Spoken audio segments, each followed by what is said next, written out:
Hey guys, welcome back to our channel, and in today's video, I will be showing you on how you could go ahead and share your Amazon cart. This is a step-by-step guide, so you should be able to follow easily.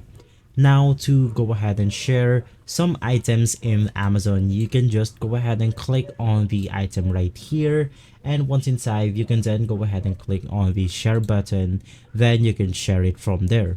But doing this method is pretty tedious.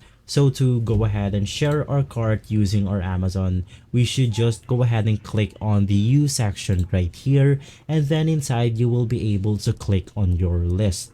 So just go ahead and click on it, and inside you will then be able to create your new list by clicking on the plus icon. And right here, I'm just gonna go ahead and type cart, create list, and then I will be able to import items in my list right here. Now after importing some items, I could just go ahead and click on invite, and inside you will then be able to share this list. You can go ahead and share this as a view only or view and edit, and in that way you will be able to share your cart on your Amazon. So guys, if this video has been helpful for you, please consider by liking and subscribing. I will make sure to see you again next time. Thank you.